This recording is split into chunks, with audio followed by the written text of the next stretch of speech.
India's largest digital media network Suman టీవీతో చేతులు కలపండి. ఫ్రాంచైజ్ ద్వారా లోకల్ మీడియా పార్ట్నర్ అవ్వండి. సార్ నమస్తే గిరిబాబు గారు.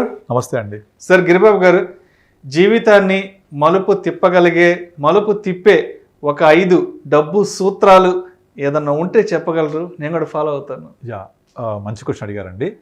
ఇప్పుడున్న యూత్ ఎవరైతే కాలేజ్ నుంచి పాస్ అవుట్ అయ్యి మంచి ఇన్స్టిట్యూట్ చేయని వాళ్ళకి ఇమీడియట్లీ జాబ్స్ వస్తున్నాయి. ఇప్పుడు అలా వచ్చిన వాళ్ళు కొన్ని డబ్బు సూత్రాలు పాటిస్తే మీరు అన్నట్టు లైఫ్లో మంచి ఉన్నత స్థితికి వెళ్ళొచ్చు, మెరుగైన జీవితాన్ని ఆస్వాదించవచ్చు. అందులో అన్నిటికంటే ఫోర్మోస్ట్ మీ దగ్గర ఉన్న ఆదాయంలో ఎంతో కొంత సేవ్ చేయండి. ఈ సేవింగ్ అనేది ఇన్వెస్ట్మెంట్ ద్వారా వెళ్ళండి. మీరు ఎక్కడ కూడా చరిత్రలో సేవింగ్స్ బ్యాంక్ అకౌంట్లో డిపాజిట్ చేసి రిచ్ అయిన వాళ్ళు మీకు కనిపించారు ఎవరు? ఎక్కడ? So A person will not become rich by depositing the money in savings account. At least ఆ డబ్బుల్ని పరిగెత్తించాలి. సో అందుకే సేవింగ్స్ బ్యాంక్లో సేవింగ్స్ అనేది కరెక్ట్ కాదు. ఏం చేయాలి మరి? ఇన్వెస్ట్మెంట్ చేయాలి. ఎంత చేయాలి? మీకు వచ్చిన ఆదాయంలో ఎంతో కొంత. నేను చాలామందిని కలుస్తుంటాను. సో నాకు బాధ్యతలు ఎక్కువ ఉన్నాయి, నేను మా ఇంట్లో మా చెల్లె లేదా అక్క వాళ్ళ బాధ్యత చూసుకోవాలి, పేరెంట్స్ బాధ్యత చూసుకోవాలి, కమిట్మెంట్స్ ఉన్నాయని చెప్తూ ఉంటారు. ఎస్, అన్నీ ఉంటాయి. అందులో ఎంతో కొంత మీకు 25,000 జీతం అనేది ఈ రోజుల్లో మినిమం కామన్ శాలరీ. అందులో అట్లీస్ట్ ఒక 500,000 రూపాయలు స్టార్ట్ చేయండి. ఇక్కడ గుర్తుపెట్టుకోండి, మీరు ఇన్వెస్ట్ చేస్తుంది మనీ ఒకటే కాదు, టైం కూడా. మీరు రేపు పొద్దున మీ లాంగ్ టర్మ్ గోల్స్ రీచ్ అవ్వాలంటే, ఇప్పుడు డబ్బులు సరిపోవట్లేదు, నాకు వచ్చే జీతం తక్కువ అంటే రేపు పొద్దున పరిస్థితి ఏంటి? దాని గురించి కూడా ఆలోచించాలి కదా. కనుక లాంగ్ టర్మ్ కోసం మీకుండే డబ్బులో ఎంతో కొంత సేవ్ చేస్తుంటే అది ఈవెన్ 500 రూపాయలు 1000 రూపాయలు అవ్వచ్చు. లాంగ్ టర్మ్లో కాంపౌండింగ్ ఫ్యాక్టర్. అందుకే మ్యూచువల్ ఫండ్స్ అనేవి చాలా బెస్ట్ ఇన్వెస్ట్మెంట్ అవుతుంది వాళ్ళకు. అలా లాంగ్ టర్మ్ కోసం 1000 రూపాయలు చేస్తూ పోతుంటే మనకు తెలియదు ఆ పెయిన్ కూడా. లాంగ్ టర్మ్లో కాంపౌండింగ్ తోటి మీకు వండర్స్ క్రియేట్ చేస్తుంది. కనుక ఫస్ట్ సూత్రం, నాకు ఎంత వచ్చినా సరే అందులో కొంత మినిమం 2%, 1%, అట్లీస్ట్ ఒక 500,000 రూపీస్ అయినా సరే సేవ్ చేస్తూ పోవాలి. అలా సేవ్ చేసిన వాళ్ళు డెఫినెట్లీ వాళ్ళ యొక్క ఫ్యూచర్ డేస్లో ఈ డబ్బులు ఉపయోగపడ్డప్పుడు వాళ్ళకి దాని యొక్క ఇంపార్టెన్స్ తెలుస్తుంది. కనుక మనం ఇన్వెస్ట్ చేస్తుంది టైంతో పాటుగా స్మాల్ మనీ. టైం వల్లనే ఇది పెరుగుతుంటుంది. కనుక పవర్ ఆఫ్ కాంపౌండింగ్లో the important factor is time, not only the money. So second important factor ఏంటి? మీకు ఏదైతే ఆదాయం ఉంటుందో ఆదాయానికి మించి ఖర్చు పెట్టకూడదు.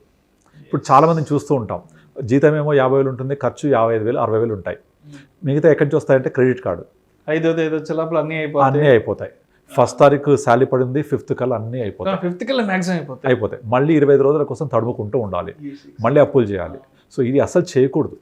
సో నాకు ఎంత శాలరీ వస్తుంది దాని ప్రకారంగా సేవింగ్స్ ఎంత పోతాయి, సేవింగ్స్ పోయిన తర్వాత రిమైనింగ్ స్పెండింగ్ ఉండాలి. Income minus savings should be your expenses. ఇది రెండో సూత్రం. ఎట్టి పరిస్థితుల్లో మన ఆదాయానికి మించి ఖర్చులు పెంచుకోవద్దు. సో మూడోది, ఎట్టి పరిస్థితుల్లో నాకు వచ్చే ఇన్కంలోంచి కొంత ఎమర్జెన్సీ ఫండ్ క్రియేట్ చేసుకోవాలి.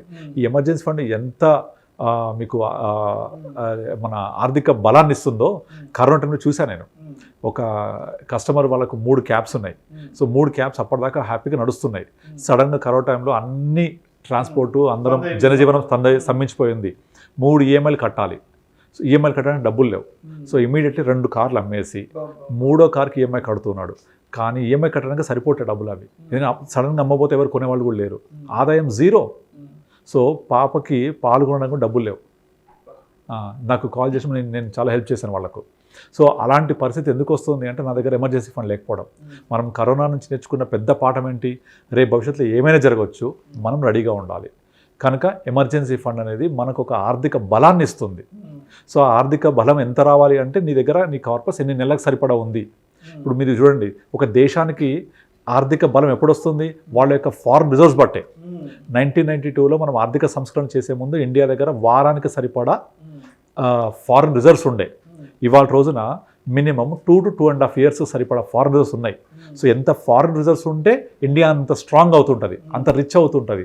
కనుక రేపటి కోసం దాచుకోవడం అంత ఇంపార్టెంట్ ఇక్కడ మనకు. సో మనము మీకు రిపోర్ట్స్ ఇస్తుంటుంది గవర్నమెంట్ ఆఫ్ ఇండియా, మన దగ్గర ఫారెన్ రిజర్వ్స్ ఇన్ని డాలర్స్ ఉన్నాయని, ఇన్ని lakhs of dollars ఉన్నాయి. సో ఎన్ని ఎక్కువ ఉంటే అంత ఎక్కువ కాలం మనము స్థిరంగా ఉండడానికి ఒక ఆర్థిక భద్రత జరుగుతుంది. ఇంక నెక్స్ట్ వచ్చేసి ఫస్ట్ చెప్పినట్టు మన డబ్బుని పడుకోబెట్టద్దు. Make your money work for you. పరిగెత్తించాలి, మన కోసం పరిగెత్తించాలి. మనం నిద్రపోయినా డబ్బులు పనిచేయాలి. డబ్బులు పని చేయాలి. కొంతమంది రిచ్ పీపుల్కి వాళ్ళ ఇన్కమ్ చెప్తూ ఉంటారు, అతనికి పర్ సెకండ్కి ఇంత వస్తుంది, పర్ మినిట్కి ఇంత వస్తుంది అని. అంటే ప్రతి సెకండ్ వస్తుందని కాదు అక్కడ. అర్ధరాత్రి పని చేయకపోయినా అతని total income divided by number of days, divided by number of hours, divided by number of seconds. అంటే ఇప్పుడు richest person like Mukesh Ambani, Adani, వాళ్ళ ఇన్కమ్ పర్ సెకండ్కి ఇంత అని చెప్తుంటారు. మరి మనకు వస్తుంది అట్లా పర్ సెకండ్ ఇంత రాదు. సో మనం కష్టపడితేనే జీతం. కానీ మనం ఇప్పుడు ఏది సంపాదించామో దాన్ని ఇన్వెస్ట్ చేయాలి. సో ఇన్వెస్ట్ చేస్తే మనము ఒక బిజినెస్లో ఇన్వెస్ట్ చేస్తే ఆ బిజినెస్ గ్రో అవుతే మన ఇన్కమ్ గ్రో అవుద్ది. కానీ ఏ బిజినెస్ ఇన్వెస్ట్ చేయాలి తెలియదు. సో దానికి మ్యూచువల్ ఫండ్స్ లాంటివి బెస్ట్, ఎందుకంటే వాళ్ళు వెళ్ళి మార్కెట్ ఇన్వెస్ట్ చేస్తారు, that will go in to business again. So అలా మన డబ్బులు పరిగెడుతూ ఉంటాయి ఎప్పుడు కూడా. రొటేట్ అవుతూ ఉండాలి. ఎస్, రొటేట్ అవుతూ ఉండాలి. రొటేట్ అవుతూ ఉండాలి. మార్కెట్లో ఎప్పటికప్పుడు మన డబ్బులు పార్టిసిపేట్ చేస్తూ ఉండాలి. మనం నిద్రపోయినా అవి పరిగెడుతూ రేపు పొద్దున మలి దశలో మనకు ఉపయోగపడాలి. ఇది ఫోర్త్ది. ఫిఫ్త్ అండ్ అన్నిటికన్నా ఇంపార్టెంట్, ఇప్పుడున్న ట్రెండ్ ఏంటి, ఇన్వెస్ట్మెంట్ ప్యాటర్న్ ఏంటి, ఇది తెలుసుకోవాలి మనం. ఒకప్పుడు ఎఫ్డీస్ 18%, 20% ఇచ్చినప్పుడు అక్కడ పెట్టాం, అయిపోయింది. రియల్ ఎస్టేట్ తక్కువ రేట్ ఉన్నప్పుడు కొన్నాము, పెరిగిపోయింది. అలాగే గోల్డ్. ఇప్పుడు ఏం నడుస్తుంది, capital markets, economy related, GDP related. GDP పెరుగుతోంది, ఇండియా గ్రో అవుతోంది, ఎకానమీ గ్రో అవుతుంది, అంటే మార్కెట్స్ గ్రో అవుతున్నాయి. కనుక మన ఇన్వెస్ట్మెంట్ కూడా ఆ విధంగా ట్రెండింగ్గా ఉండాలి. అంటే ఎప్పుడు ఏ ట్రెండ్ రేపు భవిష్యత్తుని సృష్టించబోతుందో సంపద, అటువైపుకి ఇన్వెస్ట్ చేయాలి. అంతేగాని నా లాంగ్ టర్మ్ గోల్స్కి నేను ఫిక్స్డ్ డిపాజిట్లో పెడతాను, నా గోల్ 20 years కాబట్టి ఫిక్స్డ్ డిపాజిట్ పెడతాను అంటే అది ఇన్ఫ్లేషన్ని కూడా బీట్ చేయదు.